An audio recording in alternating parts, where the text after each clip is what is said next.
जय हिंद दोस्तों, कैसे हैं आप सब। तो आशा करते हैं कि आप सब अच्छे होंगे। और आज से हम लोग बिहार पुलिस भर्ती 2022 का जो नई वैकेंसी आने वाला है, आपको पता होगा इस बार जो है नई बम्पर वैकेंसी आने वाला है। तो उसके लिए हम लोग उसका अभी से ही प्रैक्टिस सेट शुरू कर दिए हैं। और यह जो हम लोग का प्रैक्टिस सेट होगा तो ये फुल लेंथ टेस्ट, यानी कि इसमें आपको टोटल जो है 100 प्रश्न जो है सिलेबस के अकॉर्डिंग दिया जाएगा। जिस तरह आपके एग्जाम हॉल में 100 प्रश्न पूछे जाते हैं, तो यह बिल्कुल सिलेबस के अनुसार आपको 100 प्रश्न प्रतिदिन एक एक सेट आपको दिया जाएगा। और इसका जो वीडियो है आपको शाम को 7 बजे मिल जाएगा। तो आप लोग प्रतिदिन जुड़ जाइएगा और इसका लाइव क्लास होगा, ठीक। तो चलिए हम लोग इसको शुरू करते हैं। और यदि इसका पीडीएफ चाहिए तो वीडियो के डिस्क्रिप्शन में टेलीग्राम का लिंक है, वहाँ से आप लोग ज्वाइन हो जाइए। प्रतिदिन जो क्लास चलाया जाएगा उसका पीडीएफ आपको टेलीग्राम पर मिल जाएगा, ठीक।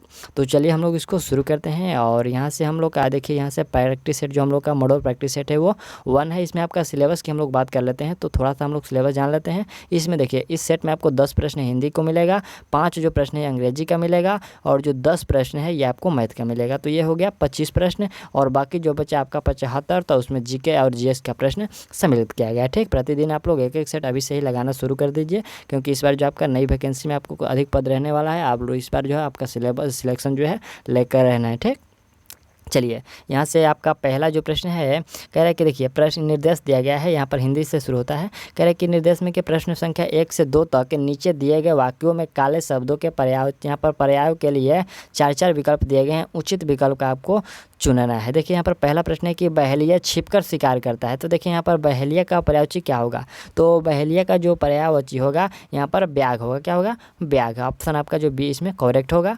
और दूसरा प्रश्न देख लीजिए। प्रश्न हम लोग का है कि राजा के तरकास में अनेक बाण थे। देखिए यहाँ पर बाण का पर्यायवाची क्या होता है। तो देखिए बाण का पर्यायवाची होता है सार। ऑप्शन आप लोग बी कर लीजिए। और नेक्स्ट प्रश्न यहाँ से हम लोग का है तीसरा नंबर। देखिए इसमें निर्देश कह रहा है कि प्रश्न संख्या 3 से 4 तक निम्नलिखित में से यहाँ पर सही जो है विलोमार्थी विकल्प का चयन करना है। यानी कि यहाँ पर तीसरा प्रश्न है कि क्रिस, तो क्रिस का जो है विलोम क्या होता है। क्रिस का जो विलोम होता है वो आपका हुष्ट पुष्ट होता है। क्या होता है? हुष्ट पुष्ट, ठीक। चलिए, चौथा प्रश्न हम लोग का है कि आप यहाँ पर आकर्षण है, तो आकर्षण का विलोम क्या होता है। आकर्षण का विकर्षण होता है, ठीक। चलिए अगला यहाँ से आप लोग देख लीजिए। पांचवा से आपका छठा जो प्रश्न है, इसमें कह रहे हैं कि निम्नलिखित में से कौन सा शब्द नीचे दिए गए तत्सम शब्द का सही तद्भव है। देखिए यहाँ पर तत्सम शब्द का सही तद्भव कौन सा है। जैसे कि यहाँ पर चतुष्कोण है, तो चतुष्कोण का जो सही तद्भव होगा वह चौकोर होता है, ठीक। ऑप्शन आपका ये करेक्ट होगा। और यहाँ पर हम लोग का छठा जो प्रश्न है इक्षु है, तो इक्षु का तद्भव क्या होगा। इक्षु का तद्भव होता है ईक होता है, ठीक। चलिए अगला यहाँ से हम लोग का 7वें नंबर जो प्रश्न है, यह प्रश्न कर रहा है कि 7 से 8 तक निम्नलिखित में से कौन सा प्रश्न, यहाँ पर कौन सा प्रश्न में दिए गए मुहावरे का सही अर्थ, यानी कि आपको ये मुहावरे का सही अर्थ बताना है। जैसे कि देख लीजिए, कह रहा है कि आंधी के आम, यानी कि आंधी के आम होना, इस मुहावरे का सही अर्थ क्या होगा कि इसका जो है सामयिक लाभ होना। क्या होना? सामयिक लाभ होना, ये आंधी के आम होने का सही अर्थ है, ठीक।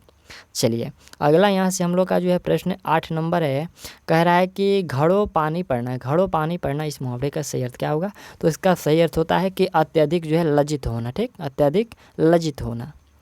चलिए नेक्स्ट प्रश्न यहाँ से हम लोग का 9 नंबर है कि निम्नलिखित, यहाँ पर निर्देश दिया गया है कि प्रश्न संख्या 9 से 10 तक के निम्नलिखित में से सही वर्तनी वाला शब्द आपको चयन करना है। देखिए यहाँ पर जो है 4 जो है शब्द लिखा गया है, और इसमें से आपको देखना है कि कौन सा जो है श्रृंगार इसमें लिखा गया है और कौन सा श्रृंगार सही है, ठीक। तो इसमें आपका जो है ऑप्शन बी में जो श्रृंगार लिखा गया है ये बिल्कुल इसका शुद्ध वर्तनी है, ठीक। यानी कि प्रोनाउंसिएशन के आधार पर ये सही है, ठीक। चलिए 10 नंबर प्रश्न देख लीजिए। यहाँ पर प्रदर्शनी लिखा गया है, कौन सा प्रदर्शनी सही है।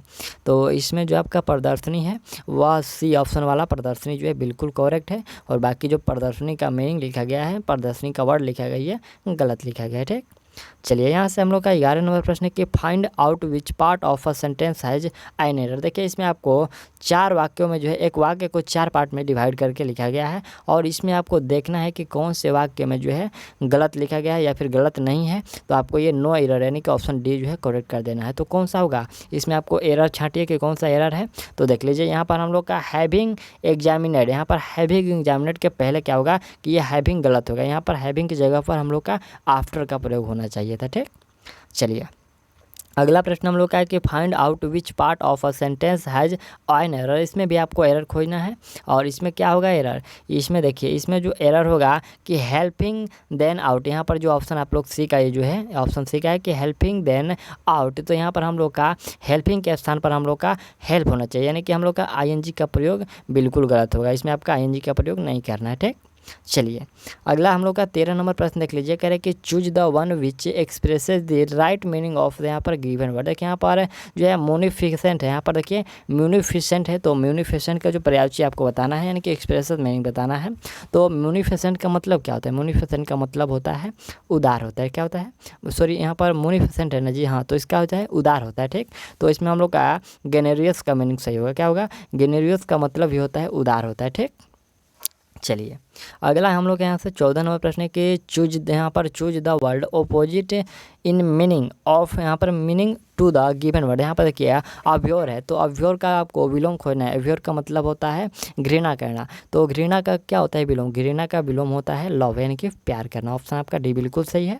और अगला प्रश्न देख लीजिए 15 नंबर है कि choose the one which can be substitute for the, यहाँ पर गिवन वर्ड या फिर सेंटेंस। कह रहे हैं कि आ ब्लाइंड ऑफ डिवार, यहाँ पर डाइवर्स एलिमेंट्स, तो यहाँ पर इसका मतलब होगा कि विविध तत्वों का मिश्रण। तो विविध तत्वों का जो मिश्रण होता है क्या कहलाता है? अम्लगम कहलाता है। ऑप्शन आपका बी जो है बिल्कुल सही है कि यहाँ पर क्या है? अम्लगम है। ठीक, चलिए यहाँ से हम लोग का देख लीजिए। और 16 नंबर से जो प्रश्न शुरू हुआ ये आपको सामाजिक विज्ञान, यहाँ पर सामाजिक विज्ञान से प्रश्न जो है शुरू हुआ। पहला प्रश्न है इसमें 16 नंबर है कि राजस्थान की किस रानी ने बादशाह हुमायूं के पास राखी भेजकर बहादुर शाह के विरुद्ध सहायता की याचना की थी? तो यह जो राखी जो भेजा गया था वो रानी कर्णावती के द्वारा भेजा गया था, यानी कि रानी कर्णावती ने जो है बादशाह हुमायूं के पास राखी भेजी थी। ठीक, यहाँ पर भेजकर बहादुर शाह जफर, यानी कि बहादुर शाह जफर के साथ जो है लड़ने के लिए, ठीक, विरोध यानी कि लड़ने के लिए जो है राखी भेजकर सहायता मांगी थी। ठीक, चलिए नेक्स्ट प्रश्न यहाँ से हम लोग का जो 17 नंबर प्रश्न है,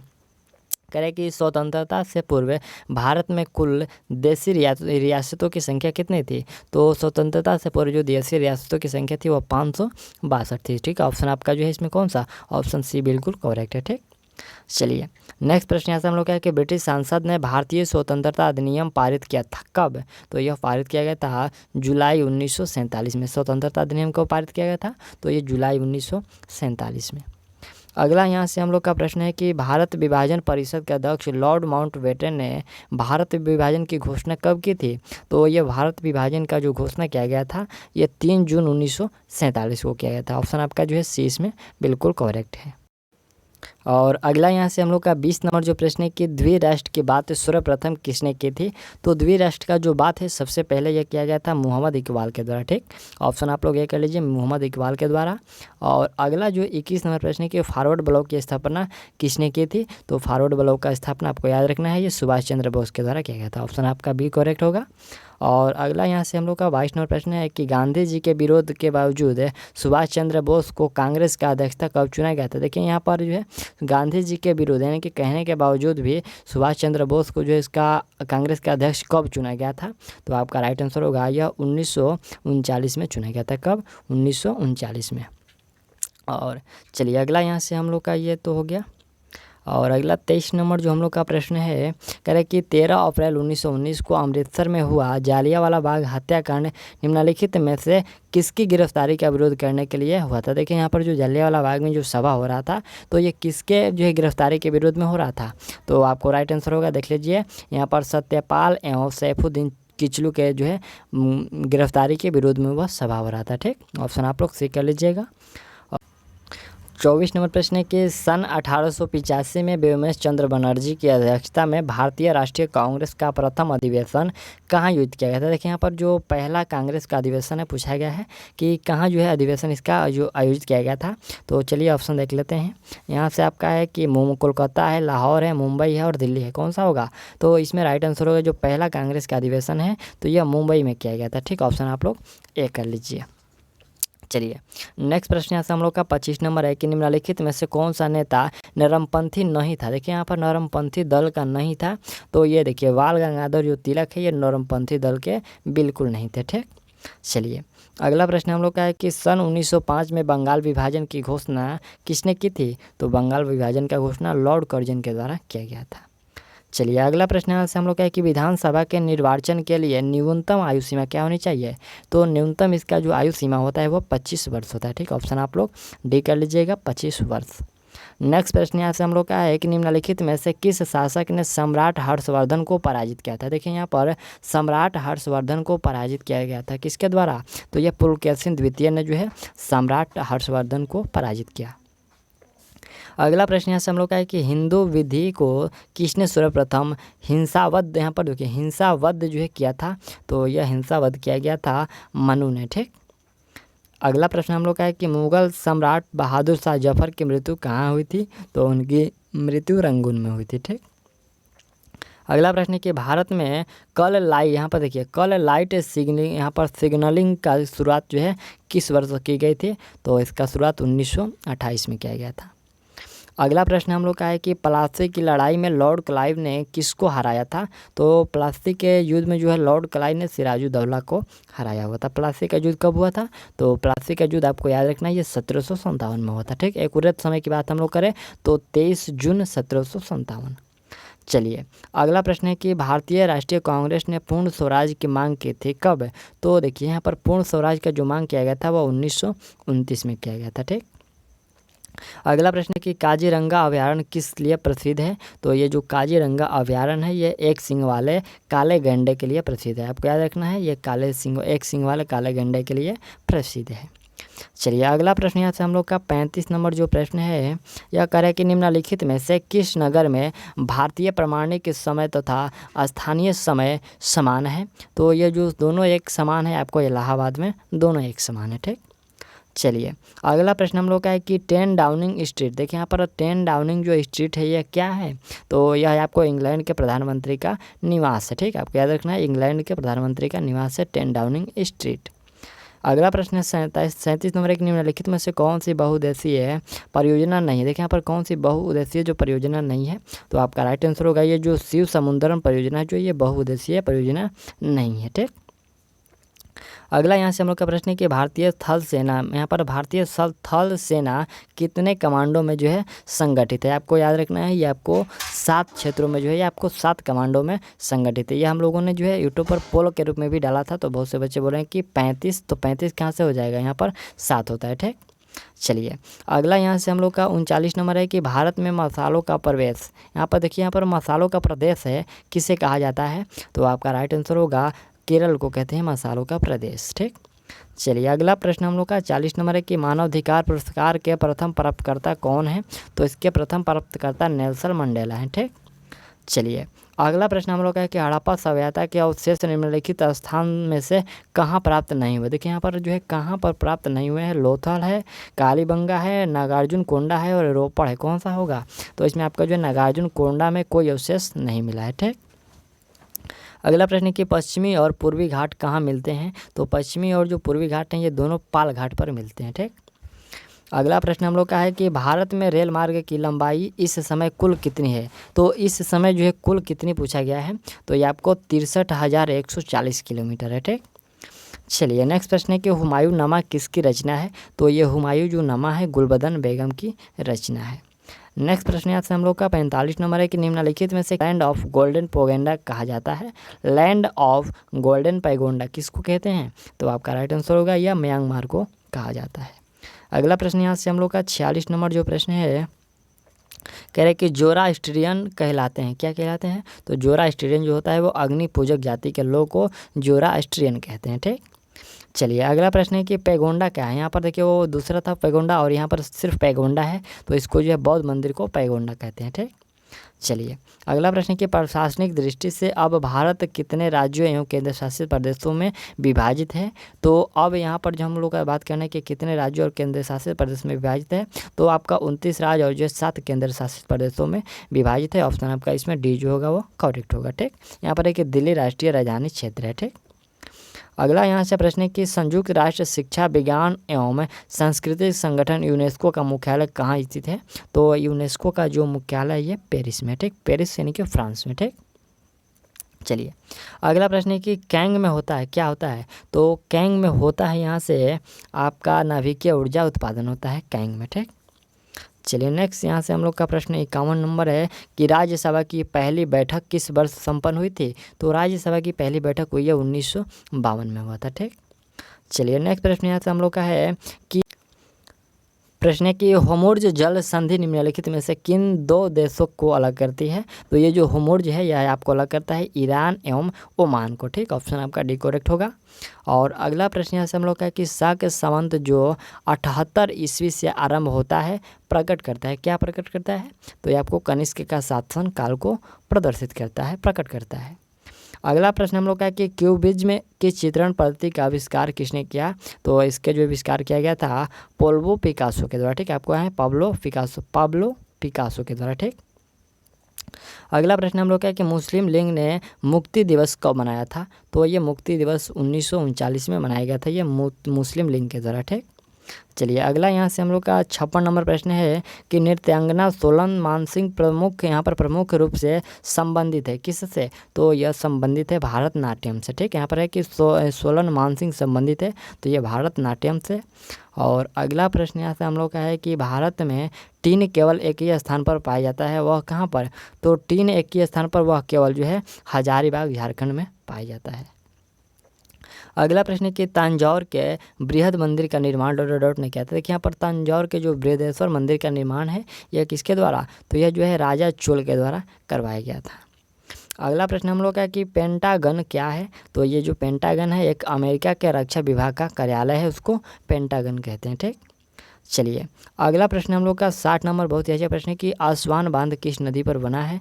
तो ये आसवान बांध जो है नील नदी पर बनाया गया है। ठीक, चलिए यहाँ से हम लोग का जो 61 नंबर से प्रश्न शुरू हुआ, तो यह आपका सामान्य विज्ञान यानी कि साइंस का प्रश्न शुरू हुआ। पहला प्रश्न है कि मूत्र का पीला रंग निम्न में से किसके कारण होता है? तो यह होता है आपको यूरोक्रम के कारण। ठीक, चलिए अगला यहाँ से हम लोग का प्रश्न जो है 62 नंबर है कि एक परमाणु में 2 के, यहाँ पर देखिए एक परमाणु में 2 के और 8 एल इलेक्ट्रॉन है, तो परमाणु के एस और पी ऑर्बिटलों में इलेक्ट्रॉनों की संख्या ज्ञात करना है। तो यहाँ पर जो है एस और पी ऑर्बिटल यानी कि ब्लॉकों में जो है आपको इलेक्ट्रॉनों की संख्या ज्ञात करना है, कितना होगा? तो 6 होगा। ठीक, चलिए अगला प्रश्न यहाँ से हम लोग का है कि एक तत्व की परमाणु संख्या 17 है, इस परमाणु के प्रत्येक सेल तथा सब सेलों में इलेक्ट्रॉनों की संख्या आपको ज्ञात करना है, कितना होगा? तो 11 हो जाएगा। यहाँ पर कह रहा है कि प्रत्येक सेलों तथा सब सेलों में इलेक्ट्रॉनों की संख्या तो 11 होगा। और अगला प्रश्न यहाँ से हम लोग का है कि कोणीय वेग का बीमीय सूत्र आपको याद होगा, बीमीय सूत्र होता है m0 l0 और t इन्वर्स में 1 होता है। ऑप्शन आपका इसमें बी जो है करेक्ट होगा। और अगला प्रश्न देख लीजिए 65 नंबर की ब्लीचिंग पाउडर का रासायनिक सूत्र क्या होता है? तो ब्लीचिंग पाउडर का रासायनिक सूत्र होता है CaOCl2, यानी कि ऑप्शन इसमें जो बी है वो आपका करेक्ट है। ठीक, चलिए अगला प्रश्न है कि एल्बो ज्वाइंट यानी एल्बो ज्वाइंट किस प्रकार का ज्वाइंट है? तो देख लीजिए यहाँ से ऑप्शन क्या दिया गया है, एल्बो ज्वाइंट जो है किस प्रकार का ज्वाइंट है? पहला हम लोग का है पाइप, दूसरा है बॉल एवं सॉकेट और ग्लाइडिंग ज्वाइंट और यहाँ पर हिंग ज्वाइंट। तो कौन सा होगा? एल्बो जो ज्वाइंट होता है वो आपको हिंग ज्वाइंट होता है। ठीक, चलिए नेक्स्ट प्रश्न से हम लोग का है कि फाउंटेन पेन का आविष्कारक कौन था? तो फाउंटेन पेन का आविष्कारक वाटरमैन है। ठीक, वाटरमैन। अगला कि रक्त परिवहन तंत्र की व्याख्या किसने दी? तो रक्त परिवहन तंत्र का जो व्याख्या है यह हार्वे के द्वारा यानी कि विलियम हार्वे के द्वारा दिया गया। अगला प्रश्न है कि प्राकृतिक वर्णन का सिद्धांत किसने दिया, यानी कि नेचुरल सिलेक्शन का जो सिद्धांत है वो किसके द्वारा दिया गया था? तो यह जो है चार्ल्स डार्विन के द्वारा दिया गया। अगला प्रश्न है कि अंधों के पढ़ने की लिपि को क्या कहते हैं? तो अंधों को पढ़ने की लिपि को ब्रेक, यहाँ पर ब्रेक नहीं होता है, ब्रेल होता है। ठीक, ब्रेल लिपि होता है। ठीक, चलिए अगला प्रश्न है कि ध्वनि की तीव्रता निर्धारित होती है किस पर? तो ध्वनि की तीव्रता जो है आयाम पर निर्धारित होती है। अगला प्रश्न है कि सिड्स क्या है? देखिए यहाँ पर सिड्स जो होता है क्या होता है? तो यह घातक मृत्यु रोग है जिसको सिड्स के रूप में जानते हैं। ठीक, अगला प्रश्न यहाँ से हम लोग का है कि पित्त रस का क्या कार्य है? तो पित्त रस का जो कार्य होता है वो आपको वसा का अमलसीकरण करना होता है। ठीक, चलिए अगला यहाँ से प्रश्न है कि एटिल, यहाँ पर एटिनिल यहाँ पर किस लिए प्रयोग में लाया जाता है? तो यह जो होता है रक्तचाप घटाने के लिए प्रयोग में लाया जाता है। ऑप्शन आपका बी जो है बिल्कुल करेक्ट है। और अगला यहाँ से हम लोग का प्रश्न है कि किस तत्व की कमी के कारण मनुष्य एनीमिया से ग्रसित हो जाता है? तो मनुष्य एनीमिया से जो है आयरन की कमी के कारण ग्रसित हो जाता है। ठीक, यहाँ पर किसकी कमी से? तो आयरन की कमी से। ठीक है, यहाँ पर आयरन की कमी से एनीमिया से ग्रसित हो जाता है। और अगला प्रश्न हम लोग क्या कि ट्रिपल एंटीजन किस रोगों से बचाता है? देखिए यहाँ पर जो ट्रिपल एंटीजन है ये किस रोग से बचाता है? तो काली खांसी, टेटनस और डिप्थीरिया, ये 3 जो रोग है इसको ट्रिपल एंटीजन बचाता है। ठीक, अगला प्रश्न है कि सोडियम कार्बोनेट का व्यापारिक नाम? तो सोडियम कार्बोनेट का व्यापारिक नाम होता है धोने का सोडा। चलिए अगला यहाँ से हम लोग का प्रश्न जो है 78 नंबर प्रश्न की जेनेटिक कोड की खोज किसने की? तो जेनेटिक कोड का जो खोज है वो हरगोविंद खुराना के द्वारा किया गया। चलिए अगला 79 नंबर प्रश्न है कि पीने के पानी में क्लोरीन मिलाई जाती है क्यों? देखिए यहाँ पर क्लोरीन मिलाने का कारण क्या है? तो ये कारण होता है कि क्लोरीन युक्त पानी रोगों को कीटाणुओं से मुक्त करता है, इसलिए उसमें क्लोरीन मिलाया जाता है। अगला प्रश्न है कि शरीर में आयोडीन की कमी से कौन सी बीमारी होती है? तो आयोडीन की कमी से जो है घेघा रोग होता है, जिसको गेवाइटर के नाम से भी जानते हैं। अगला प्रश्न हम लोग क्या है कि दूध के दांत किस आयु तक गिर जाते हैं? तो ये जो दूध का दांत होता है आपको 16 वर्ष की आयु तक ये गिर जाता है। अगला प्रश्न 82 नंबर है कि दूध से दही जमने में कौन से जीवाणु काम आता है? तो इसमें जो है लैक्टोबैसिलस जीवाणु काम आता है। और अगला प्रश्न यहाँ से हम लोग क्या है कि निम्नलिखित में से कौन ना तो तत्व है और ना ही यौगिक? कौन सा है जो इसमें कि नहीं तो तत्व है और ना ही यौगिक है? तो इसमें जो आपका वायु है यह क्या होता है? ये मिश्रण होता है, ना कि ये यौगिक या फिर तत्व होता है। जल जो होता है ये यौगिक होता है। अगला प्रश्न है कि किसे भारी जल कहा जाता है? तो यहाँ पर भारी जल जो है ड्यूटेरियम ऑक्साइड को कहते हैं। इसका जो सूत्र होता है D2, यहाँ पर D2O होता है। ठीक, चलिए अगला प्रश्न है कि निम्नलिखित में से किससे होकर ध्वनि का संचरण नहीं हो सकता? देखिए यहाँ पर ध्वनि का जो संचरण है ये किससे होकर नहीं हो सकता? तो तेल से होकर नहीं हो सकता। ठीक, चलिए अगला प्रश्न है कि यदि लेंस द्वारा देखने पर अक्षरों का आकार छोटा दिखाई देता है तो वह लेंस कौन सा है? देखिए यहाँ पर जो वर्ड जो है आपको छोटा दिखाई देता है तो वह लेंस हो सकता है अवतल। ठीक, चलिए अगला प्रश्न हम लोग का है कि निम्नलिखित में से कौन सर्वाधिक जलन उत्पन्न करता है? देखिए यहाँ पर सर्वाधिक जो जलन है वो कौन उत्पन्न करता है? तो यहाँ पर वाष्प जो होता है वो सर्वाधिक अधिक जलन उत्पन्न करता है। अगला प्रश्न है कि किस वाहन का, यहाँ पर देखिए किसी वाहन का गति मापक यंत्र बताता है क्या? उसकी क्या बताता है? तो ऑप्शन देख लेते हैं। यहाँ पर उसका क्या है? यहाँ पर औसत है, क्षणिक चाल है, अधिकतम चाल है और सुरक्षित चाल है। क्या बतलाता है? तो ये जो होता है आपको तत्क्षणिक जो है चाल बताता है। ठीक, चलिए अगला यहाँ से हम लोग का 89 नंबर प्रश्न है कि एक वस्तु 9.8 मीटर प्रति सेकंड के वेग से ऊर्ध्वाधर ऊपर फेंकी जाती है तो वह कितनी ऊंचाई तक ऊपर जाएगी? यहाँ पर जहाँ पर जी का मान जो है 9.8 लेना है, तो ये जो अधिकतम ऊंचाई तक आपको 4.9 मीटर तक जो है ऊंचा जा सकती है। ठीक, चलिए अगला यहाँ से हम लोग का प्रश्न है कि कौन सी जीवधारी पौधों एवं जंतुओं के बीच की कड़ी के रूप में यहाँ पर समझा जाता है? कौन सा जो, देखिए प्रश्न है कि कौन सी जीवधारी पौधे एवं जंतुओं के बीच की कड़ी के रूप में समझा जाता है? तो यह समझा जाता है यूग्लिना को। ठीक, ऑप्शन आप लोग ए कर लीजिएगा, यूग्लिना को। ठीक, यहाँ से हम लोग 90 नंबर तक कंप्लीट कर लिए। और यहाँ से देखिए 91 नंबर से जो प्रश्न शुरू हुआ तो ये आपका मैथ का प्रश्न है और ये मैथ का प्रश्न आपको स्पष्ट दिख रहे हैं, तो आप लोग इसको सॉल्व करिएगा। और जो भी प्रश्न फंसे तो मैं आपको जो PDF दे दूँगा, तो PDF के लिए आपको वीडियो के डिस्क्रिप्शन में टेलीग्राम का लिंक है, वहाँ से आप लोग टेलीग्राम ज्वाइन कर लीजिएगा। और यहाँ पर देख लीजिए 91 का जो आपका राइट आंसर होगा, आप लोग मैथ को सॉल्व करिएगा, तो 91 का राइट आंसर आपका 14 मीटर होगा। ठीक, चलिए यहाँ से आपका 92 नंबर है, तो 92 का राइट आंसर आपको 288 वर्ग सेंटीमीटर होगा। यहाँ पर जो है पृष्ठीय क्षेत्रफल पूछा गया है, तो ये वर्ग सेंटीमीटर में 288। चलिए यहाँ से हम लोग का जो 93 नंबर प्रश्न है, तो 93 का राइट आंसर आपका यहाँ से 10,680 रुपया होगा। और फिर यहाँ से आपका 94 नंबर है, तो 94 का राइट आंसर क्या होगा? यहाँ पर 12% की कमी होगा। चलिए अगला यहाँ से 95 नंबर है, तो 95 का राइट आंसर आपको 200 वर्ग सेंटीमीटर होगा। और फिर आपका यहाँ से 96 नंबर देख लीजिए, पहले आप लोग इस प्रश्न को पढ़ लीजिए। और 96 का जो आपका राइट आंसर होगा, यहाँ पर देख लीजिए 96 का जो आपका राइट आंसर होगा वो 1600 मीटर होगा। और अगला प्रश्न देख लीजिए 97 नंबर है, यदि कोई यहाँ पर कोई कोण अपने कोटि पूरक कोण का दोगुना हो तो उस कोटि के यहाँ पर उस कोण का माप डिग्री में कितना होगा? तो वह माप डिग्री में 60 डिग्री होगा। ठीक, चलिए अगला यहाँ से 98 नंबर प्रश्न है, और 98 का राइट आंसर आपको 300 ग्राम होगा। और अगला प्रश्न यहाँ से हम लोग का 99 नंबर है, तो 99 का राइट आंसर जो होगा आपका 150 होगा। इस सेट में आपको टोटल 10 प्रश्न जो आपका मैथ को सॉल्व करना है। और यहाँ पर 100 नंबर प्रश्न देख लीजिए, यहाँ पर जो है √176 और प्लस 2400 यहाँ पर 1 है, तो किसके बराबर है? तो यह जो है आपका यह 15 के बराबर है। ऑप्शन आप लोग बी कर लीजिए, राइट आंसर होगा। तो इसमें हम लोगों ने जो है 100 प्रश्नों तक कंप्लीट कर लिया, और यह हम लोग का जो है प्रैक्टिस सेट 1 था, और जो प्रैक्टिस सेट आपका 2 है तो कल शाम को 7 बजे आपको मिल जाएगा। तो चलिए मिलते हैं अगले वीडियो में, और तब तक के लिए थैंक्स, ऑल दी बेस्ट।